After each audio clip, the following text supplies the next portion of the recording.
Hello, hello. Welcome back. I'm Nicole Holland. Super excited to have you here today. It's an interesting day. For those of you watching the video, you can probably tell I am not in my normal place. For those of you listening through your earphones, you can't see this, but it's been a crazy day. And I was just telling my guest Tom about this situation. So I am in my friend's living room or dining room because I went out and my internet provider said, "Oh, it's going to be some time before we get to this." And I had a full marathon day of interviews. And I'm telling you this because number one, just in full transparency, I'm in a bit of it's a little uncomfortable, right? Like I'm just getting into the interviews and I'm in a completely different place with like my laptop propped up on a bunch of books and it's like really small, all my writing and stuff. So just to let you guys know as you're listening, this is a bit of a unique situation and challenging. And that's one of the things that we face as entrepreneurs. And whatever you're doing, wherever you're going, things are going to, your life's going to throw you curveballs. And it's a question of what do you do with that? And so I always like to try and go with the punches and see what happens. And I'm so excited to be starting my marathon day of interviews off with such an amazing guest who is all about storytelling. So I'm going to give you a little bit of background about him and then we'll get underway. So, to say Tom has been through a few things in his 30 plus years of being an entrepreneur is an understatement. He's definitely had more failures than successes, but wouldn't have it any other way. He sold his fitness business, which he owned for 9 years a year ago, to become the Impact Pilot, helping entrepreneurs generate more income through better sales strategies and using stories to sell. Tom has a BFA degree in theater from DePaul University in Chicago and holds his private pilot license for single engine airplanes, which was a lifelong dream he achieved in 2013. He's been a contributor to CBS Radio in Houston, a guest on Great Day Houston television show, Univision Television, Fox 26 News, KPRC Channel 2, and the CW Houston. He's also a presenter at the Small Business Development Center in Houston, and it's a pleasure to have him here. Tom, thanks for joining me. Thanks so much, Nicole. It's great to be here. Absolutely. So, aside from that lovely bio, why don't you tell my listeners what you're doing on a day-to-day basis to support small business owners and entrepreneurs? Yeah, so that's kind of the highlight reel, right? And that's everybody's like, wow, that's really great. But like I said in that bio, there's been definitely a lot of failures. And through those failures, I feel like I'm very well qualified to help other small business owners create sales strategies that sell through story. And so it's taking that either the founder story, a success story of a client, or even what I call objection stories as well, using those stories to make the sale even better. I know there's a lot of people that are doing storytelling, which is awesome. I love that the fact that there's so much on that right now. My little way that I bring that a little bit differently is that two things. One, I call it the Dramatic Impact Storytelling Academy. And I call that dramatic because I can be a little dramatic from time to time. And I have a degree in theater. So I bring that degree in to create a performance around the actual story itself. And then the second piece, which I think is even more important, is that there's a sales component to the story. We can tell stories all day long, but what are we selling at the end of the day? And how do we transition from telling a great story to converting to actual sales? So let me ask you about that because story is so important and you've been doing sales for so long and in different ways. What was it or when did you realize that story was so important to making sales? And can you tell us a story about that? Absolutely. And this is my signature story when I talk about selling. So it was a Sunday afternoon, and I was sitting in my back office of my training studio, and it was a really small office, and it had all the electrical equipment in it. So it was like there's all this buzzing that was going on in there. I think I'm hopeful I don't have any like brain tumors or anything like that from all the electricity going on. But it was a hot, humid day, just like any other day in Houston. And the office was even hotter because of all the electrical equipment that was in there. And I'm sitting there staring at my computer monitors, and I have up on there my bank account. And tears just were streaming down my face. And I couldn't control it because I realized that on Friday of that week, rent and payroll were due. And as I've since learned from a business coach, that if the first day that you can't make payroll is the first day that you're out of business, because employees like to get paid, I guess. So right. So I'm sitting there, and I realize I have to make the hardest phone call of my life, and there are two aspects that made that phone call very, very difficult. The first is I had to admit that I had a problem and I couldn't solve it myself. I had to ask for help. And as entrepreneurs, that is really a critical point that I want to bring across, is that we're told you can do anything, you can go right through, just hustle, and everything will be okay. Well, that's complete BS. We do need help. We're on an island a lot of times, but we need to ask for help from others. The second reason that phone call was very, very difficult for me to make, because it was to my father. And it's interesting. Every time I tell a story, I go back to that time, and it gets a little bit emotional from time to time. But my parents are awesome. They love me. I love them. But I was sitting there. I was 40 years old, and I'm having to ask my dad for money.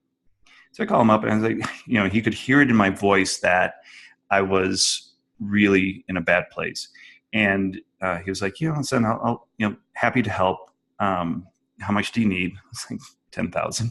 And he was like, oh, okay, well, I'll loan you the $10,000. And I put the emphasis on loan because it was at a 12% interest rate. And I had to put my house up for collateral. And sign an 8-page document. I was like, Dad, what's this all about? He's like, well, son, I want to teach you a lesson. And I was like, Dad, I'm 40 years old. I don't need any more life lessons. I already maxed out my credit cards. I already maxed out my line of credit. I don't have any sales coming in this week. Like, I'm really desperate. Like, exactly. So bank of dad, here we go. I'm like, oh, okay, great. But, as dads are right. Parents are always right, from my experience anyway. And I did need that life lesson. And that life lesson came to me by learning that I needed to ask for help. And that started my journey of asking for more help. So I invested in a business coach at that point, well, because I had 10 grand in my pocket. Investing in a business coach to help me realize what I couldn't do, what I didn't know. We don't know what we don't know. And as an introvert, making sales was very, very difficult for me. People would come into my studio, and as a personal trainer, I'd be like, okay, yeah, it's $60 an hour. You can buy 10 at a time. It's $600. Do you want it or not? And that was my sales strategy. Go figure that I was going broke after 6 months of being in business. But once I figured out that it was a process to go through, and it was more about solving a problem than hitting somebody over the head, making them buy or convincing them that I was the right one, it completely shifted the conversation. Now I was telling stories about people that I had helped. And then the person sitting in front of me, and I was asking really good questions, and they were telling me everything that they needed. And that was the key. They were telling me they needed me. And at the end of the conversation, they were buying, I wasn't selling. And that was a critical shift. And in that first year of business, the first 6 months is when I was having a lot of difficulty and almost went broke. The second 6 months were much better. And so that first year, I did about $100,000 in sales. The second year of business, I did $500,000, all because I learned to sell. And I started to ask for help. And that was the biggest learning that I had around two things. One, learning to ask for help. And the second is that stories sell so well. Awesome. I love it. There's so much in there worth unpacking. But I want to acknowledge that even though it's your signature story, you do still get emotional around that. And even as you said, as you were going into it, I had like chills. I was there with you. So is Mm. that part of the process of storytelling for sales? And can you kind of talk us through not only so we got the pivotal moment, but then how, as you're recognizing that, how did you start using that effectively to go from 100,000 to 500,000 in sales within a year? um yeah, I'd love it if you can share a little bit more about that. Yeah. So let's go into kind of unpacking that story and the structure of the story so that everybody can understand exactly why that is my signature impact story, because there's a purpose behind it. One, the story is about me needing two things: one, asking for help, and two is understanding that sales is not a sleazy little thing that only extroverted people do. And it's not about beating somebody over the head with, you need me, you need me, need me, so give me your credit card. And so the story of me failing was that pivotal point. So what I do with clients in helping them design out their stories is look at all the different impact moments in their life. And that's kind of why I call myself the impact pilot. And we look at all those impact moments and why they're important to them. And they might give me a list of 10 or 15. And so we narrowed it down to two or three that have the most emotional connection to them, that most emotionally charged. The ones that they go, you know what, I'm not sure I want to share this. I'm like, no, that's exactly why we have to share this. I'm like, oh, Tom, I don't want to do it. I was like, all right, if you can't, you must.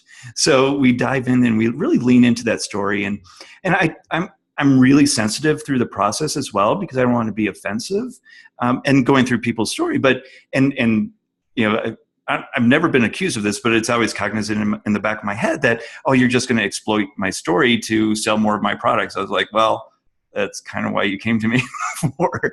And it's not really exploiting the story, but it's more about telling the story that created the person that's sitting in front of you. And so we go through the story and then connect it to what it is that they are selling. And it can be a huge difference in terms of what the pivotal point was to what they're selling. So one of my clients, and God, I love her to death. She's a silver medalist at the Olympic Games in Atlanta. I believe that was 96. So she won silver medal for her home country. She's a U.S. citizen now, but her home country, I believe it was not Nigeria, maybe it was Ethiopia. So she grew up in Africa. And at 11 years old, she was basically sold off to a 50-year-old man as a sex slave, as a husband, his wife. He basically bought an 11-year-old girl, which is just incredibly awful.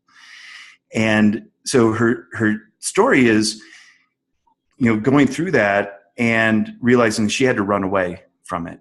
And in that running away, literally running away, she found her passion for running. And she went on and got help from missionaries there and got very involved in her church, traveled the world because she was running now, finally immigrated to the US and opened up a personal training studio. And so when we first started working together, she's like, well, I have this little talk that I have to do. I said, well, tell me a little bit about that. And he said, it's for my church. It'll be about 400 people there. I was like, oh, that's not a little talk, but I don't want to make you nervous. And when she finally did the talk and we structured it and made it, there's a structure to the story. You make a roller coaster. So you're not always like sadness or, a lot of tension. You have to release that tension as well. And she said by the end of it, she had laughs, she had tears, and she got a standing ovation. But even better than that, her business doubled in the next year because now people knew who she was and what she stood for. And they cared, right? Yeah. There's that Yeah. empathy piece. Yeah. I love this. I was actually just working with some clients last week who came in, and we were doing a 1 day workshop, and we were talking about, as far as being a great guest on podcasts, we are not looking for talking points. Even though many podcasters are looking for talking points, it's not that that's going to engage an audience to a guest. It's the humanity and the letting your guard down Mhm. and being willing to talk about things that are emotionally charged. And it's like, so we work through, making a big list of those things, because they have to be at a place where they're able to talk about it without breaking Mhm. down. But there has to still be a charge. And I said, if there's not a charge anymore, it's old news and you move on to another thing. But Yeah. I think it's so important because, you know, one of the things that I got from you in our intake was, I'd love for you to talk a little bit about why an embarrassing story. So maybe we're already here, maybe that's a little bit different. But what I find is that just that vulnerability, that sense of humanity, people are looking to connect, and people always feel, I won't say always because I don't know always, but I think when people are listening to interviews, they often feel like the person who's speaking is so far ahead of them. And it's like, we're all human, we all bleed. And when Mhm. somebody may be ahead of you in one area, doesn't mean that they're ahead of you in every area. And even, quote, ahead doesn't mean that they're a robot. It doesn't mean they don't have emotions. We all go through the same emotions, the same fears, the same insecurities, the same, all of the emotions as everybody else, just in different ways. And so I really love that we're having this conversation, because I think that just like in sales, it's also in, everything you do. If you want to engage with your audience, whether it's one person or a million people. Yep, absolutely. And going back into that too, it annoys me to death when I go through my Facebook feed and I see the sponsored post of somebody washing their Ferrari, their Lamborghini, and Rolls Royce. I'm like, come on, you rented that for the day, and or maybe they have them, but like, what's the point, right? And I want to be as real as possible. So, it's like, what they say, warts and all, right? Because because we live in such a connected yet unconnected world now.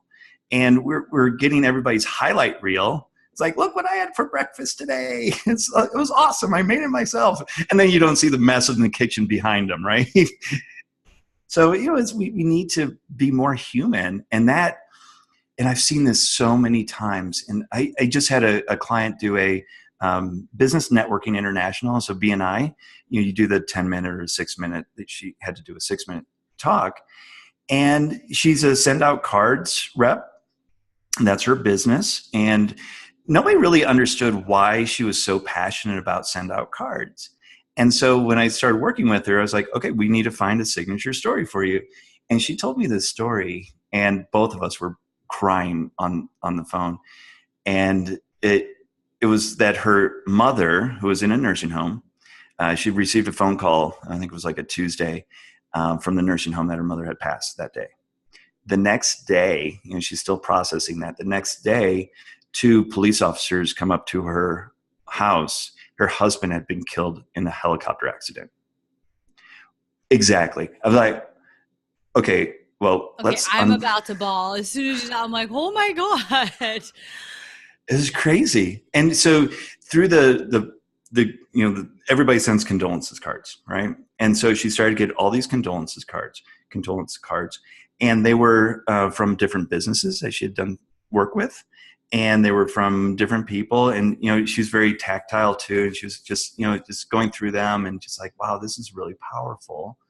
And especially from the businesses that she was working with, she's like, I am so loyal now to these businesses because they came to me in my time of need. And that's why she's passionate about send out cards. I went to the BNI meeting that she was presenting at, and she got emotional, which is just fine, because emotion is like a wave. It will dissipate. You just ride it, let it happen, because the moment that you start fighting it is the moment that it's like you can't talk anymore. So you let it go, take a deep breath, and go on. She said after the talk and like the days passed, she had so many people coming up to her and going, "Wow, Willie, thank you so much for sharing that story. That was so powerful. Now I know why." And she's gotten so much more business too. I mean, that's the power of that connection. For sure. I love it. And I bet too, like people won't forget about her because send out cards for people who don't know, it's, I believe it's MLM and, Yep. I have a send out cards rep that I use. I love the product, but it's like any of the MLMs. Like there's a million people doing it. It's like insurance, a million people doing it. So to be able to tell a story like that is so personal, it's not just about making money, it's that impact that the realization and being able to craft that story. It's like people will remember her even if they don't want the product, right? Yep. So Exactly. amazing. That's so great. So now, so you realize, so you had the business coach, you realize that, telling stories is helping you sell as an introvert, somebody who did not want to sell, who wasn't really comfortable with selling. And I can totally relate to that. It's, so you started realizing it and then you totally shifted what you were doing and started coaching people on storytelling. So Yeah. can you talk about that pivot?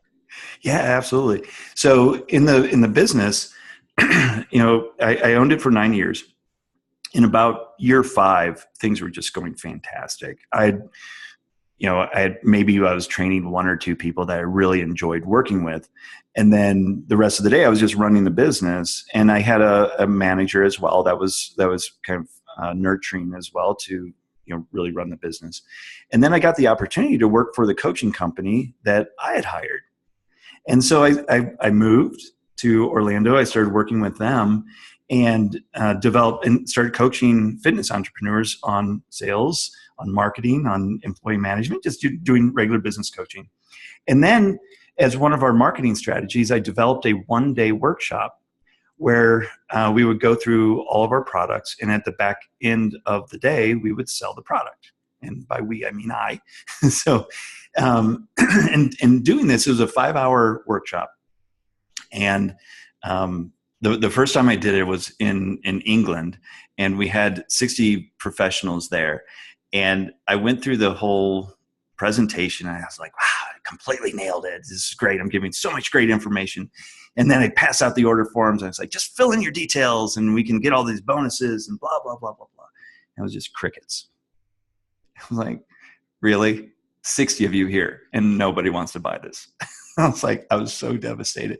And the owner of the company was like, just like railing on me, after which made me feel even worse. It's like, we flew you all the way over here, blah, blah, blah, blah. And I was like, oh my God. And so again, asking for help. So I found another coach who is just amazing at selling from the stage. And I witnessed him do it, and then spent a half a day with him and paid him a ton of money to do it. And the very next day, I had a small group workshop. It was like 10 people, 10 buyers in the room. Did the workshop, redid everything based on what his feedback was. And I sold every single person in the room. I had a $30,000 day. I was like, wow, this is amazing. Again, asking for help and having the right process.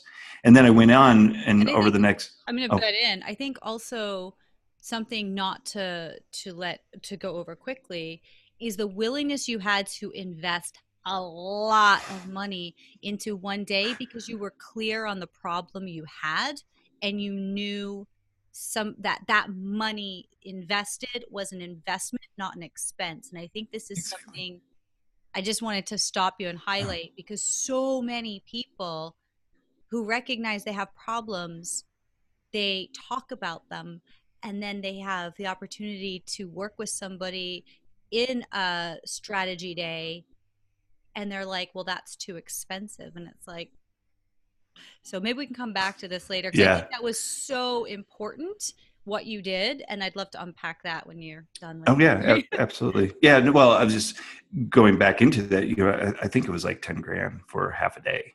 It's like the most well, at that point had spent on coaching. Right.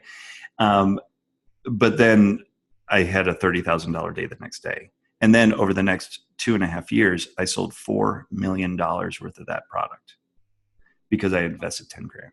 Otherwise, I would have been just floundering and maybe doing, 2% or 10% of the room in sales instead of the 40-50% that I averaged in selling from the stage. And it was all, the way that we designed the whole day was basically telling stories, because I had gone through everything that these people had gone through. So I was creating this huge connection. And at the end of the day, I was like, hey, if you want what I got, come buy it. And they would. That's fantastic. I love it. So much good stuff there. Yeah, thanks. Wow. Okay. I don't even know where to go from here. I'm like, gosh. So, where are things at now? Like, what are you working on? What's kind of that next step? What are you don't seem like the kind of person who just stays complacent and go, okay, well, this is working and that's great. And so now I'm just here. Do you have anything on the horizon? Yeah, so I have two things that I'm working on. Really, it's, well, I'll say one thing that I'm working on, um, is the sales strategy and using stories to sell. And so it's working with business owners that want to take their business to the next level and find a new way of selling. And it's, typically it's a solopreneur or somebody in a service-based business that is going, sales is all right. I think they could be a lot better. And I'd like to get to more people and get them to understand why I do what I do. And those are the people that I love to work with because they have such great stories, and they're willing to, invest the time and the money in getting, real coaching that's going to get them to where they want to go.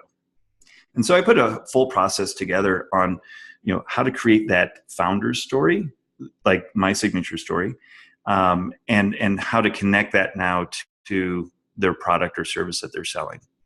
And then going deeper into that is the full sales process. So, from a point where a lead goes, hey, I'm kind of interested, to having that conversation and then, using those stories to close them. Awesome. Yeah. But, that came about because, I was coaching fitness business entrepreneurs. My own business was going just fine. Last year, and celebrated 9 years of being in business. I was like, I really don't want a brick and mortar because I got things to do, and it was holding me in Houston, and which was, I love Houston, but I want to see the world because while I was doing those workshops, I traveled around the world. Literally, I put like 200,000 miles in 2 years on airplanes, and I was like, there's cultures that I wanted to explore even more, and I was like, you know what, having a lifestyle business is more what I want. So, I sold the business a year ago, and the new owners are just doing fabulous with it too, which is amazing to see. And now right now I'm in Mexico City, and I'm spending a month here, completely outside my comfort zone. I was like, oh, what am I going to do? When I left Houston, and so I rented out my house. And so I did Airbnb. I rented my car as well using Turo, the rental, the peer-to-peer rental, and somebody scratched it, but that's okay. It's whatever. It's just a thing, right? And then I rented an Airbnb here in Mexico City. I hired a tutor that comes over. He's actually going to be here in about a half an hour, and I'm learning Spanish, un poquito, and just living life, and then doing my work as well. Like even while I was here, already I've made a sale. And I'm getting leads in. I'm doing these podcasts as well, and doing everything that I need to do to grow my business. And for anybody that feels like, gosh, my business is draining me, then you're in the wrong business, or you've designed it the improper way. And really look at, what do you want to do, and how can your business support that versus you supporting your business? And because that's what I did for the longest time in my fitness business, is I was supporting that business with me, my money, my time, everything. And now I was like, well, I need a business that supports me. So that's why I came up with the processes and the programs that I have now. I love it. And I think it's also like, how do you want to feel, right? Mm. what do you want to do, but how do you want to feel? Because sometimes people don't know what they want to do, especially when they've been in that business they've been supporting for so long, and they feel drained, they feel uninspired or exhausted or whatever the feelings are that they're having, but they're not necessarily sure why, and they're not sure what they would do differently. And I get this from a lot of um, type A go-getters who are oftentimes, entrepreneurs are a Yep. lot of times, to where it's like, well, I if I didn't have to work, I would work anyhow because I want to work. And I think there's a difference between wanting to work and just because you go in a different direction, or you make your business work for you. It's not that you're going to sit around and twiddle your thumbs. It's how do you want to feel, how do you want to experience life, and restructuring things to support that. Yeah, absolutely. Yeah. Very, very cool. Mm. So, well, before we go, there's a couple things I'd love to get from you, Tom. Number Hmm. one, where can my audience go if they'd love to continue this conversation or get more information about your processes and how you can help them? Yeah, absolutely. So my website, and I have a free gift for everybody as well, and that is tomjacobs.com/storybook.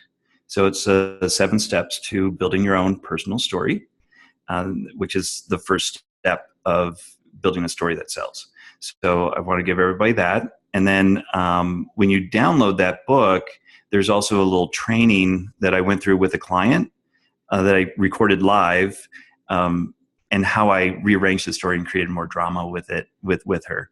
So that's included as part of that. And if they want to have a chat with me, then there's an opportunity to schedule a call. But that's the best way. And then I'm on Instagram at Impact Pilot, Twitter on Tom Jacobs. I prefer like the Instagram ish and Facebook, I guess.